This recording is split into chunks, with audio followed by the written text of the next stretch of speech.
Assalamualaikum warahmatullahi wabarakatuh. Saya Dia Fatmawati, NPM 12. Pada video ini saya akan membahas mengenai permasalahan layanan teknologi informasi e-banking di perbankan. Nah, istilah e-banking sudah tidak asing lagi, bukan? E-banking, electronic banking, atau internet perbankan adalah kegiatan yang melakukan transaksi, pembayaran, dan transaksi lainnya dengan internet melalui website milik bank yang dilengkapi dengan sistem keamanan. E-banking sudah ada sejak tahun 1980-an dan pertama kali diluncurkan oleh Nottingham Building Society. Kemudian pada bulan Oktober tahun 1994, e-banking pertama di Amerika diperkenalkan oleh Stanford Federal Credit Union. Sedangkan di Indonesia sendiri, e-banking pertama kali diperkenalkan oleh Bank Sentral Asia atau yang kita kenal Bank BCA. Keuntungan adanya e-banking yakni efisiensi, efektivitas, dan produktivitas. Jadi, nasabah tidak perlu pergi ke kantor cabang untuk melakukan transaksi, sehingga hal ini mempermudah masyarakat dalam melakukan transaksi.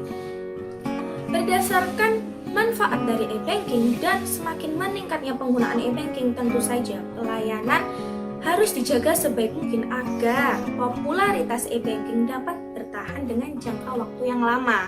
Oleh karena itu, dibutuhkan para ahli, alat teknologi, sumber daya manusia, dan ilmu manajemen yang baik untuk menjaga atau memberikan inovasi bagi fungsi e-banking. Terutama dari sisi manajemen yang merupakan nyawa dari suatu perbankan karena melibatkan top manager, middle manager, hingga low manager. Namun tidak bisa dipungkiri lagi, suatu proyek dalam perusahaan yang sudah dibangun sebaik mungkin pun pasti memiliki resiko yang dapat mengganggu, bahkan merusak stabilitas suatu perusahaan. Salah tiganya seperti nasabah tidak bisa mengakses akunnya secara online. 2. Secara tiba-tiba nilai rekening nasabah berkurang tanpa sepengetahuannya. 3. Hingga dipajaknya data privasi milik nasabah bank. Salah satu kasus terjadi di tahun 2001 pada e-banking milik Bank BCA yang dilakukan oleh Steven Haryanto yang merupakan mantan mahasiswa ITB dan juga merupakan seorang pegawai media online satunet.com pada saat itu. Steven mendapatkan ide melakukan aksinya ini karena dia pernah salah memasukkan alamat URL e-banking BCA dan didorong rasa ingin tahu kira-kira seberapa banyak orang yang nyasar ke situs BCA palsu buatannya.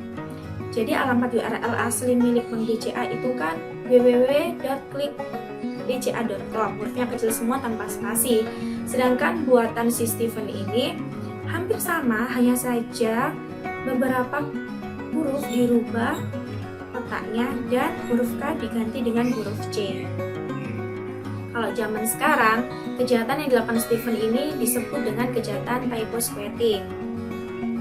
Nah, ketika kita masuk ke 4 situs bodong buatan Steven ini, situs akan menampilkan halaman website yang sama persis dengan situs asli milik Bank BCA. Hanya saja setelah kita melakukan login akan menampilkan pesan seperti ini.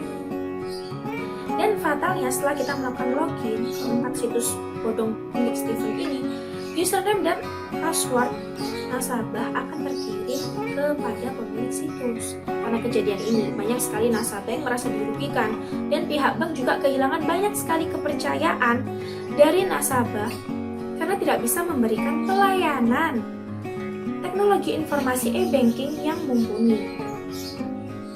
Kemudian setelah kasus ini diperdalam dan menyebar di internet, Steven mengirimkan surat permintaan maafnya kepada pihak Bank BCA.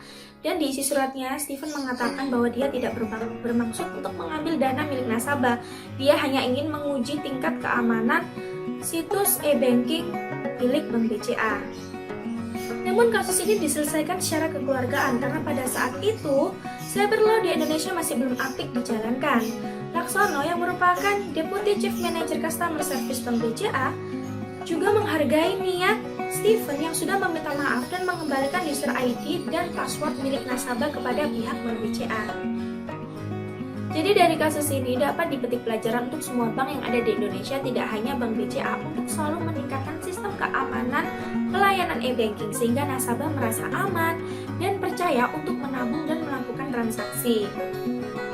Semoga pembahasan mengenai permasalahan layanan teknologi informasi dapat bermanfaat.